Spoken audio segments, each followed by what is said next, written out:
Hello, the purpose of this video is to document my experience with Gray Owl leak detection services, in particular their owner, I believe his name is John, who was here last week on the 26th of February 2026. Today is March 4th, 2026, so this is my recollection a week later of the events that unfolded, which ultimately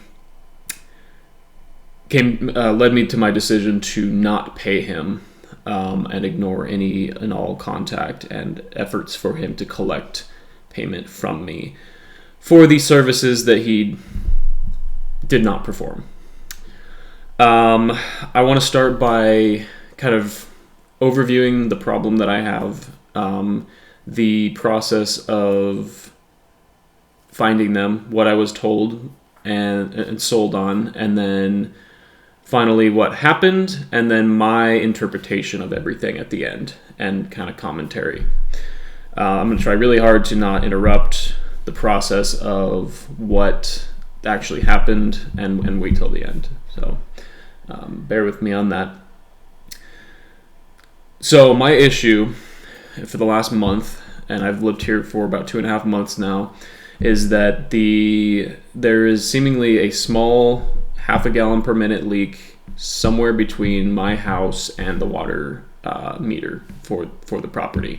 That distance spans about 550 feet approximately, we assume, based on information gathered throughout the last couple weeks, including what Gray Owl was able to uncover. That it was also uncovered by myself doing a lot of digging, and the water company themselves coming out here for a couple times and looking around for probably an hour and a half in total to try to determine that it was an actual leak and not just the meter. We ended up getting last week after the leak. After the leak guy left, we ended up going ahead and changing the meter out just to double check to make sure that it's not the meter. So it is, in fact, we know it is a leak. And it's costing me roughly $60 to $100 a month in extra water bills. So this is something that is, somewhat sustainable, but not really long term. So we can live here, but we can't let it keep going. So this needs to be taken care of sooner than later, because in addition to the water bill, it's also wasting water in the middle of Arizona. And that's to the tune of my water bill is about for 19,000 gallons a month is what it's ticking up at right now. So that's the problem. So I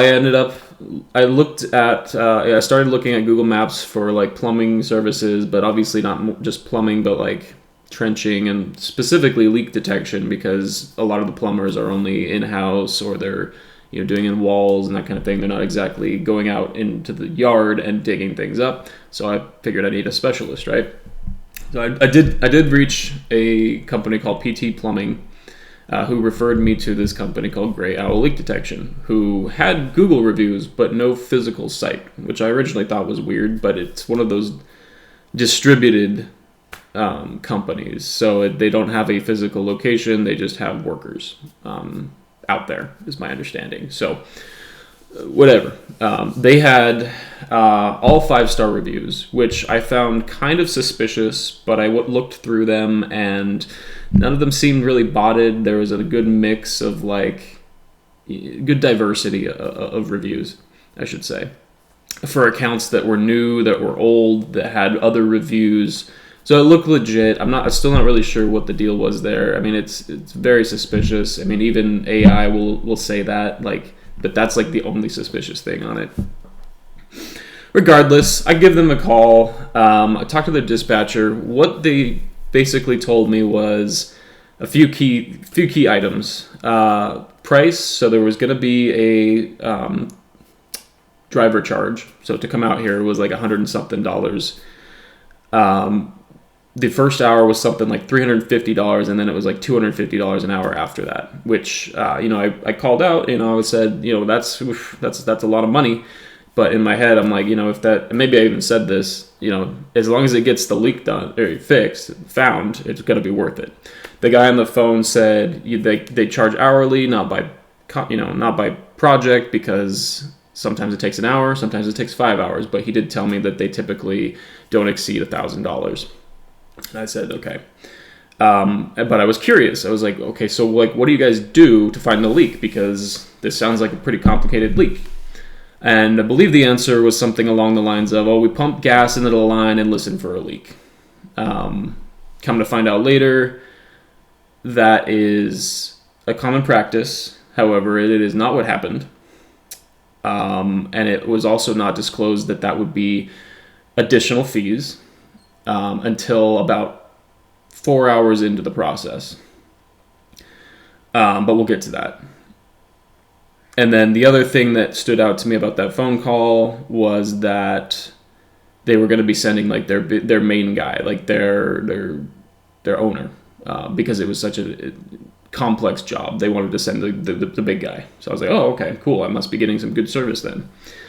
So time goes by. We get to Thursday morning when the schedules, when we had it scheduled. I had a conflict that morning, so we had to push it back to 11. They didn't seem to have any problem with that, which was nice. So I'm working around 10:50. I notice on my security cameras, the guy comes up. I'm in the middle of a meeting, so I can't just like get up and go say hi. I notice by the time I'm done on my computer, he's been wandering around my property for like 10 minutes. So I go out there, find him, greet him. This is John. He drives up in a big, nice black truck, very professional looking.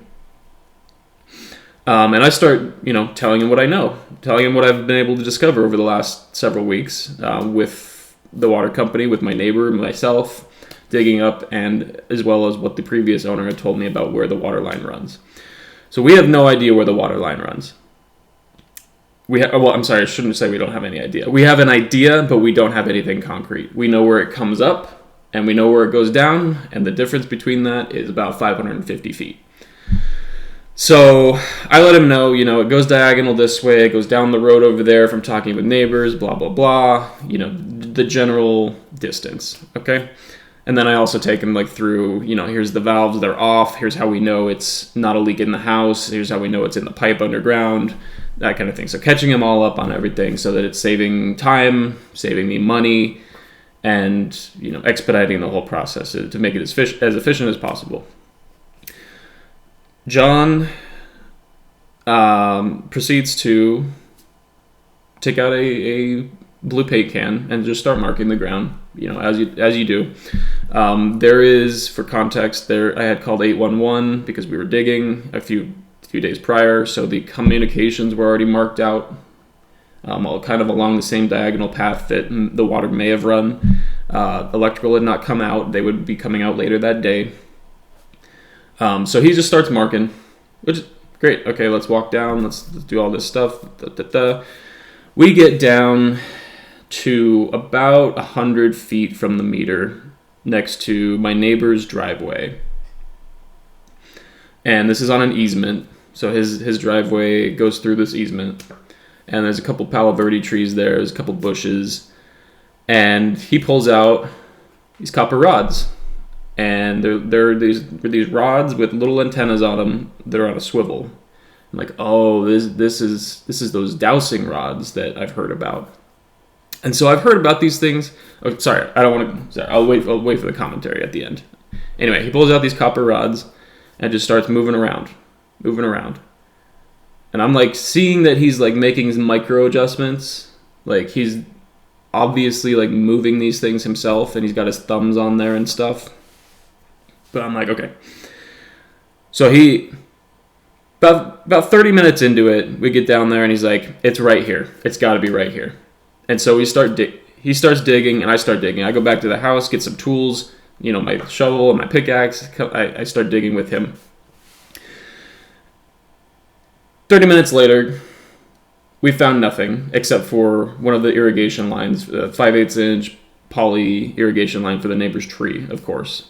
So I'm like, okay, so he's in my head. I'm like, he's probably just making an educated guess that it's running along here. That's obviously what he's doing, and he's thinking that maybe the roots of a tree are what caused the leak. Okay, reasonable. However, we've now been digging for 30 minutes. Digging for 30 minutes. So maybe this is more like an hour in since we had all that precursor stuff. And we found nothing. We're about 4 feet deep, 4 feet deep, about maybe 3 feet wide at this point, digging across to see if we can find out where these pipes are, or allegedly where the leak is. We find nothing. And so I'm starting to look at other avenues, like what could be wrong, like where could this pipe actually be, because I'm not convinced we're going to find the leak from the get-go. I just want to find the pipe. So I go back to the meter box, I kind of angle it, I'm like, okay, we dug there, yeah, let's dig a little bit more this way, do that. No dice. No dice. So I also dig about halfway between the meter box and and where we were digging to see if maybe the pipe turns a little bit. That ends up yielding nothing, and then so basically we've just wasted an hour digging a hole with no indication that anything is there at all from an objective point of view. I've also had to go talk to the neighbor, so this wasted a lot of time. Not a lot, but some time while he was out doing other things. Talk to the neighbor to get his permission to modify the tree, because it's his tree, but it's on an easement, so just a neighborly thing to do. So we had some of that interaction. So he's just kind of, John is back to just like, okay, well, where else could this be? He's like, he doubles down, right? He doubles down with his little copper sticks. He's like, it's got to be here. It's got to be here. At this point, I'm like, okay, well, I don't believe it's here, so I'm going to go ahead and find out if there's alternatives. So, I'm talking to him. I don't know where the time went, honestly, because digging really just took that long, I think. It was about noon, right? Noon, or even later than noon, so 12:30. By the time that he finally mentioned the fact that he could snake from the meter end to figure out where that pipe is. So that was the other thing. We dug out a little bit on where the meter box was to see the directionality of the pipe that came out of it. So we found out that was 1.25 inch PVC, which I thought was strange because it was a 2-inch that came out of the ground up by the house. And so I don't really know what he was going for at that time, or what he was doing, but he ended up telling me, I don't know what's going on. I normally have a plumber out here. I don't want to cut that. I can't put I can't do this. I can't do that. I'm like, wait a minute. I thought I called somebody who can do pipe work. I called a leak detection specialist. You don't have the ability to repair a pipe if you cut it? How are you going to put CO2 in the system, or whatever it was that they told me on dispatch, if you can't cut the pipe? And then he gets all defensive. He's like, if you want me to leave, just tell me. Blah, blah. I'm like, I want you to do the job I hired you to do. And I'm okay. Like, if I really need to, I'll go to Ace Hardware and get the fitting to fix the pipe. Like, I'll be your plumber. I don't know why you don't have a plumber. I don't know why you're not a plumber. And I don't know why I'm paying you $300 an hour to not be prepared, but I will go to Ace. Let's get this done. And so that's what I do. I go down to Ace. I get $85 worth of fittings just to make sure we have all our bases covered. I get him a water because, of course, he's not prepared. And then I come back, and that takes about 45 minutes because I don't live near it. I don't live near a hardware store. It's a 15-minute drive one way. So by the time I get back, he has got that pipe open. He's got a camera down there. I don't know if he's got it. I think he kind of does that with me. So like he's pushing it through. He ends up finding a 90-degree turn and then another 90-degree turn, and he gets stuck. So long story short, he ends up digging that down where the probe shows. This is about a 4-foot trench, and I'll show you pictures. But he finds two 2-inch pipes there. So one of them is obviously mine. One of them is somebody else's. There's potentially a third one down there. I don't remember, and we didn't really get a visual on it. So, okay, great. So this is now 2 p.m. almost. The skip guys are there, the electrical guys. They're talking to him. Wasting time when I get back, by the way. Like, they're just having a full-blown conversation when I pull up. So that's great. Glad I'm paying for that. And so great, now we know where the pipe actually runs. It's about 8 feet to the west of where we were digging, but then of course closer to the meter box. So now we know where the actual run is, and it's about 8 feet away from where we originally were digging. Okay, understandable. Should have done that first. Should have gone as far as you could. So instead of taking a step back and saying, hey, maybe my copper rods aren't doing anything, he triples down and starts playing with them again. I'm like, can we put anything in this pipe? Like, can we cut here and then feed your camera through more so we can make sure this is where it's supposed to go? And he's like, no, some excuse. I don't remember what the excuse was. So he just wanted to keep playing with his little copper sticks. I'm like, okay, whatever. At some point I got to, I think it was like 2:30, 2:15-ish. I'm beat. Like, I'm supposed to be working this whole day at my computer. I've already lost 4 hours, or almost 4 hours, 3.5 hours of work, and my lunch break because of this guy, of trying to help this guy. I don't make $250 an hour. I make a lot less than that. So it's a worthy investment for me to put, to go in. Sorry, I'm commentating. But anyway, so long story short is he spends another hour and a half out there walking back and forth, marking on the ground. I only learned this because I come back out and I give him an ultimatum. I'm like, if this isn't done by 4 p.m., I think we call it. So, and I tell him I'm going to go back in and start and try to get some work done. And so that's what happens. I mean, at the end of the day, that's all that happened. He remains convinced, or tried to convince me, that it is instead next to the other tree, which is, again, 8 feet to the west of where we were originally digging.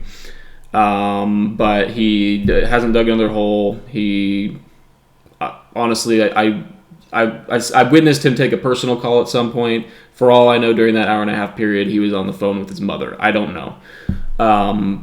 But all he did was, all that came to fruition was a few more paint marks on the ground during that amount of time.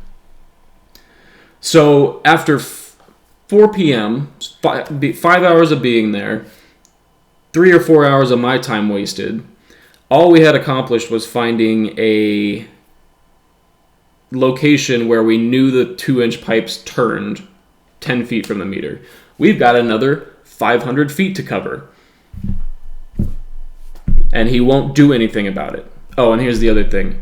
He finally, at about 3 o'clock, mentioned that he could put CO2 in the system, but it would be $75 a gallon. He didn't think it would work because the PVC pipe was 4 feet underground and it was a minuscule leak. So he didn't think he'd be able to hear it, with his stethoscope for the ground.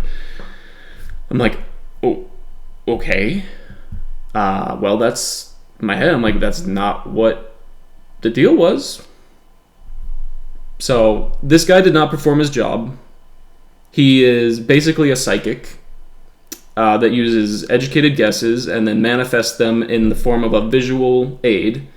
Now, I don't know if this guy is actually crazy and actually believes his own BS. Probably does. But these don't do anything. This is not a scientific experiment. The only science he used was putting that camera probe in the pipe, and that took him 3 hours to get to. 3 hours, and at their full bill rate, that's like $700. $700 for something that I could have done in a half hour with a rental for probably $100. And I'm not a professional. I'm just a handy guy. So it's a huge scam. It's a huge scam. You should definitely not use these guys. I don't understand how they have any 5-star reviews other than this guy just getting lucky a million times. Or just, I mean, he knows. I mean, you can tell where in a wall a pipe probably is, right? Like, it's not rocket science. Like, if there's evidence at the floorboard that it's been cut, or there's a whole bunch of different things. But the point is, on my instance, he used what I had told him and then just made an educated guess that a plant broke it, and then committed to that for 5 hours. We still have no idea where the leak is today. So my options are looking like I'm either going to have to re-sleeve, pipe burst, or completely replumb the entire system. And no thanks to him at all, other than me doing my due diligence and trying to get the leak found, which you can see how that went. Luckily, he didn't do any damage other than actually cutting the pipe that I ended up buying the fittings for to fix. With a caveat, he did cut 2 of the neighbors' irrigation lines, which he then gave me a credit for on my bill, as if that were the reason why he should be giving me a credit, not the fact that he wasted my entire day and his own time. So, yeah, I mean, I don't know what else to say. This guy's a fraud and a scammer. He is proudly, 2 things. He is proudly not licensed as a plumber, which is, I guess, explains why the fact he wasn't prepared to do any repairs. And he multiple times bragged about how much money his little sticks make him. So I'm like, you're literally just bragging about scamming people at this point. It's disgusting. Yeah, and I mean, and I follow the process. Like, if these things help you, like, focus or whatever as an aid, that's one thing. But you're trying to sell me on the fact that there's something magical that only you can feel. Something physiological that only you are in tune with in the ground. Like, do not insult me, dude. Like, you just be honest. Be honest about what you're doing. Be honest about what you know and don't know. If you would have just manned up and admitted that this is either going to be an impossible job or you don't know how to tackle it, this wouldn't be an issue. So anyway, reaching almost 25 minutes here. I think I covered my bases as to why I'm not going to be paying him and not having any contact with him anymore. He will be lucky if I don't go after his entire business and ruin his reputation. But that will really depend on what his actions are to me not paying him. So if you see this on YouTube, feel free to leave a comment and I'll try to respond to it. If you have any questions, etc. Hopefully I'd explained it well enough. I mean, I think in pictures. So sometimes it's difficult to explain what I'm seeing adequately, and I don't know that I'd always get the full message out there. So, but yeah, I mean, I was just beyond ticked that at the end of that day, just my faith in him it started here, and by the end it was 0. So I hope that somebody else can save themselves from getting scammed by these guys.